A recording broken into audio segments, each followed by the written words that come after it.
Bismillahirrahmanirrahim. Assalamu alaikum. Welcome to our YouTube channel. In the previous video, we learned about C Block in PSIM software. In this video, we will look at another version of C Block, which is called Simplified C Block.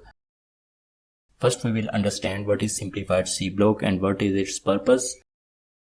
Then we will see its structure and we'll learn about how to write code in this block. And then in the end, we will go through a simple and easy example which will give you an idea of how to use this block in your circuit. So first of all, I will add this block in my schematic. For this, go to the library browser of your PSIM software.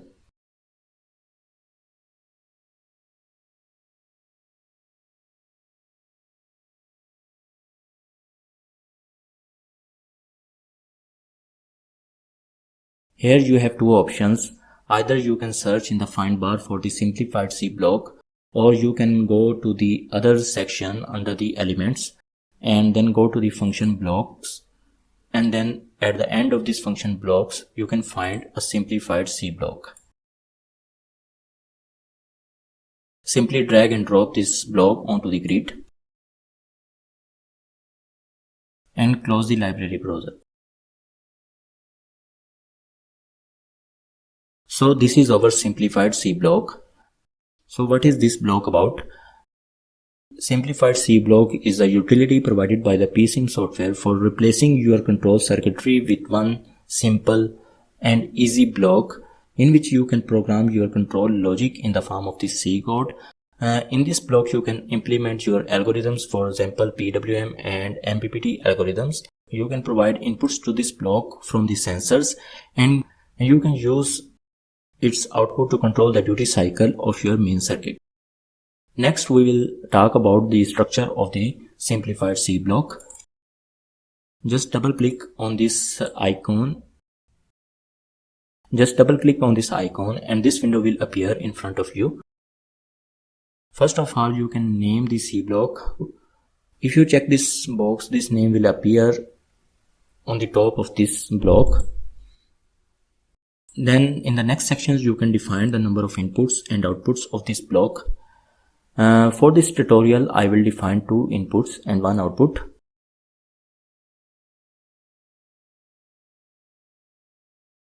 Next is the coding section. In this section you can write your C code. At the top of this section you can see the default variables which are passed to this C code by the PSIM software. First of all, there is a T variable which is a simulation time. Then there is delta variable which is the time step of the simulation. Then there are inputs variables and output variables.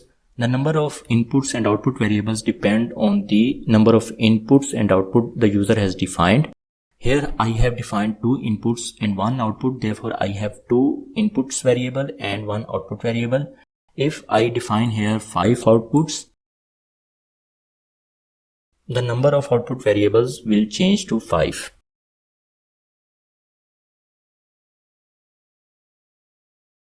Here I will write a simple code in which variables x1 and x2 are added and the result is passed to the variable y1.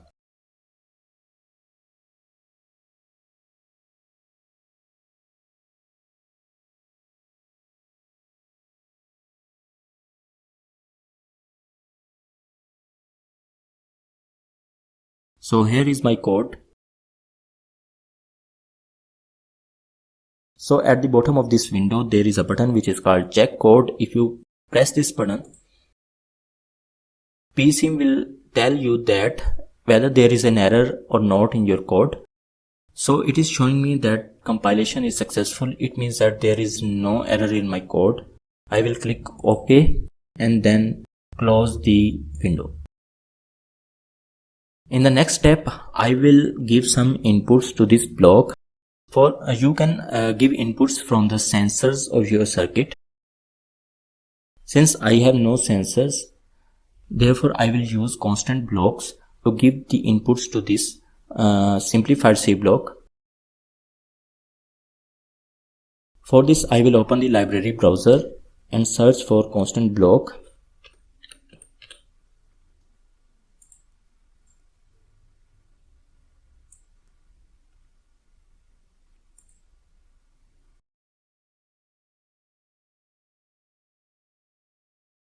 Now I have connected my constant blocks with the simplified C block.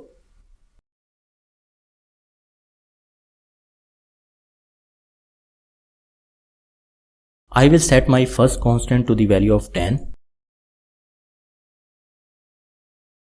and the second constant to the value of 20.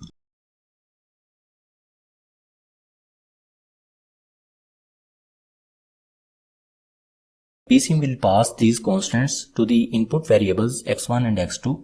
Then in the code I have written, these constants or variables will be added. So the result should be 30 and this 30 is then stored in y1. This y1 is then passed to the output node of the simplified C block. So here I can access my output variable y1. You can use the output of the simplified C block to control the duty cycle of the switch. Since I have no switch here, therefore I will simply use a resistor.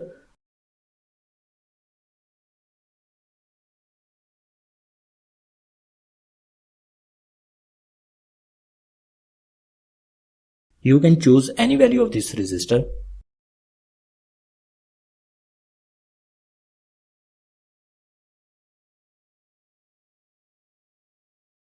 And then to display my output, I will use voltage probe.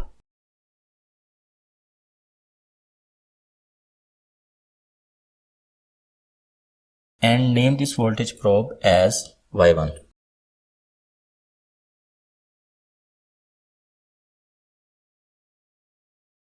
I will add a simulation control.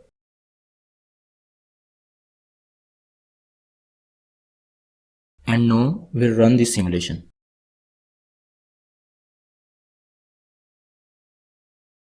So this is the graph of the output Y1 and you can see that our result is 30. So it means that our code is running perfectly. Now I will discuss some limitations of the simplified C block through an example. For this I will make a little change in my code, and instead of just adding x1 and x2, I will also add the previous output in these input variables.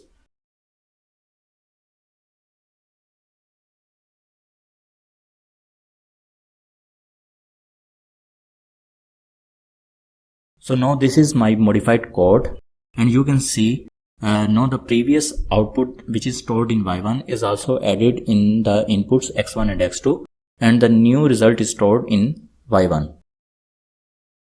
In the previous code my output was 30. Now in the modified version my output should increase from 30 to 60, then to 90 and then to 120 and so on.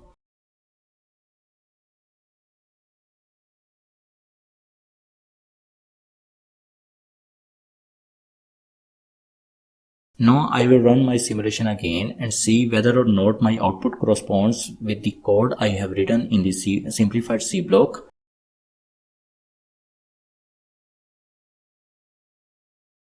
So this is the graph of my output and you can see that the output remains at 30 for whole of the simulation time.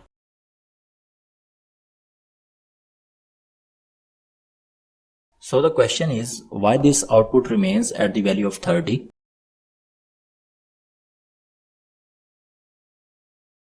The answer is the PSIM software reinitializes all the variables to their initial value at the start of each time step. So at the start of each time step, it reinitializes y1 to 0 and picks the value of x1 from the constant which are 10 and 20. So that's why my output always remain fixed at y1. So now if someone wants to store the value of the variable for the use in the next iteration, then what should he do? Then he has two options. The first option is to use this C block. In the C block, all the variables are defined and initialized in the separate section. So they are not updated by the PSIM. If the user doesn't want to use C block and just want to stick with the simplified C block, then he can use the second option, a static variable. So what he can do is define a static variable in the code. For example, I will define here a static variable a.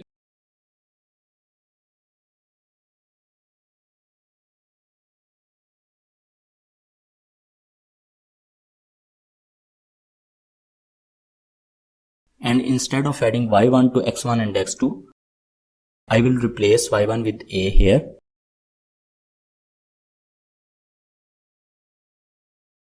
And at the end of the code, I will store my output, which is y1, to the static variable a.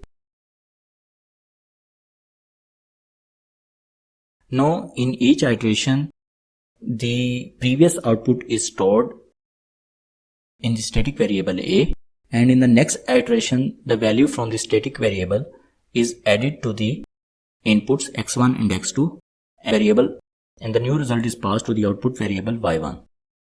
So here is my updated code. As variable a is not of type static, therefore it will not be initialized to 0 by the PSIM software. Now I will compile my code and run the simulation again. So now you can see that our output values are now increasing from 30 to 60 and to a very large number, 30,000. So this was a tutorial of Simplified C Block. If you liked this video, then hit the like button and please subscribe our channel.